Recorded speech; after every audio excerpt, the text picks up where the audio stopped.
Indonesia has finally gotten their first victory in this tournament, and my goodness, was it in stunning fashion as Marcelino Ferdinand, the magnificent Marcelino, with a brace in this game at home, shutting down Hervé Renard's Saudi Arabia squad and defeating Saudi Arabia specifically for the first time in Indonesia's history. This is history right here, with a massive 3 points that now puts them in third place and gives them that momentum, gives them that moment that I think they've been chasing for a while now. Exactly. This is their first victory in World Cup qualifying campaign for 2026. It's deserved. They've gotten very close several times throughout these last couple months. They finally get it. We saw in that first fixture against Saudi Arabia that Indonesia probably should have won that match. So I was very excited to see that they were now going to act as hosts to this very, very weak and confused Saudi side. And from the moment go in this match, you could tell Indonesia were ready for this game. They immediately attacked Saudi Arabia. They were able to create a couple of chances. Saudi Arabia actually settled it down, though. They got on the ball. They actually imposed themselves against Indonesia and made them defend as well. But then Ferdinand showed up. He shows up big, gets the ball in the box, little pump fake, nice and then fake, drills it. A beautiful fake. Indonesia go up 1-0. It's absolute scenes. It's scenes, dude, and that's what makes me happy, because we've been seeing the atmospheres that they can provide for this team, but they've had to settle for draws or a couple losses, especially after the game we saw against Japan as well, happening at home. To give them this performance, I think, was fitting. And then Ferdinand, swagged out, man, feeling himself with that kudu celebration after the second goal, with the beautiful chip shot improvisation over the goalkeeper to give him the 2-0 lead. Goes and sits down on the chair. I love moments like that. And Indonesia it was a party, bro. It was a party as they get 3 massive points here. And for Saudi Arabia, man, I want to come and ask you the question. Do you think Hervé Renard can save this team? No, and that's the thing. When I saw that Renard got called back to be coach of Saudi Arabia, let's remember he was the coach for the entire 2022 campaign. So it makes sense that they go back to a guy who was probably in charge of one of the most successful Saudi Arabian teams of all time. It makes sense, but we were saying this since the Asian Cup in January. It's not even Mancini's fault that he couldn't succeed with this team. The players just simply don't have the talent anymore, man. They boast the worst offense out of all 18 teams in Asian World Cup qualifying. They only have 3 goals, man. Right. They only have 3 Bro, goals. 3 in 6 games? It's pathetic. They used to score that many in one match back in 2018. Exactly, man. Exactly. That's why I have no faith in this side, and no disrespect to Renard, but he's given an impossible task here. Honestly, they actually played a little bit better today compared to the Mancini games that we saw in September and October. But it's not enough, man. The players just don't have it anymore.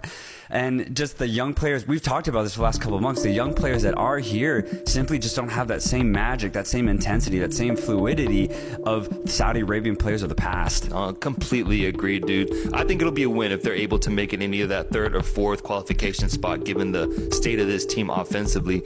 For Indonesia, man, things are going to get very exciting because, yes, this group is crazy overall, but we do have a big Indonesian contingent that watches the show. Their next 2 matches, Australia and Bahrain. Dude, this is it. This is it right here. And especially that Bahrain match specifically, man, is shaping up to be an absolute thriller with Indonesia hosting that match.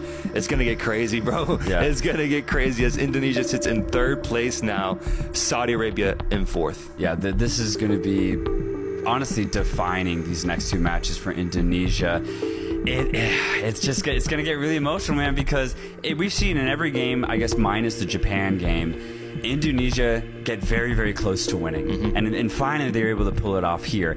I just get scared in the sense that, what if Ferdinand's not the one scoring goals? Where is it really going to come from? We saw in this match against Saudi Arabia, Rafael Struijk get several opportunities, wasted every single one of them, man. And he either fluffed his shot, made the wrong decision. It was honestly really disappointing because Indonesia, we know in space, are so threatening.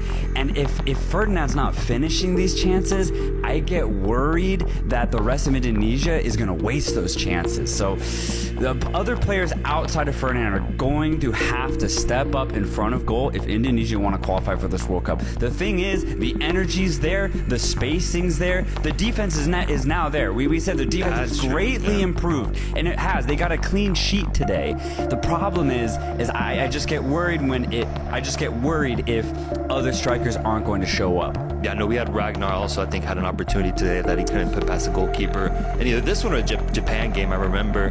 But Indonesia, I think that's one of the biggest storylines is the experience of the team. You know, maybe they don't end up having that killer threat, but at the very least, this team is so young that in the future, they can look back on this qualifying campaign and build off of that. But I'm still hoping that they get to the World Cup, because I was going to ask you, if you're Indonesian, I mean, if I offered you third place after 6 games, 6 points, you've already played Japan once, do you take that deal given the state of how crazy this group is and that they're technically also tied for last on points, just goal differential making the difference?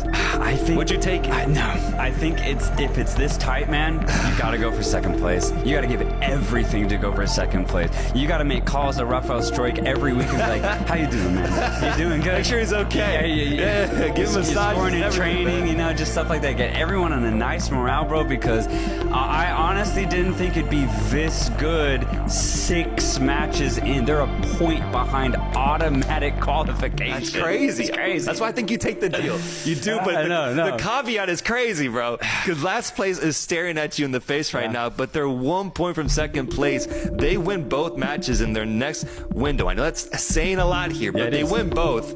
That could basically do it for them and automatically qualify them to the World Cup, bro. Ridiculous opportunity here. For Indonesia, and you could say the same for basically all the teams here as well. Yeah, you could. And the reason we're so focused on that second place position is because, I mean, nothing is more clear in this region than Japan's dominance.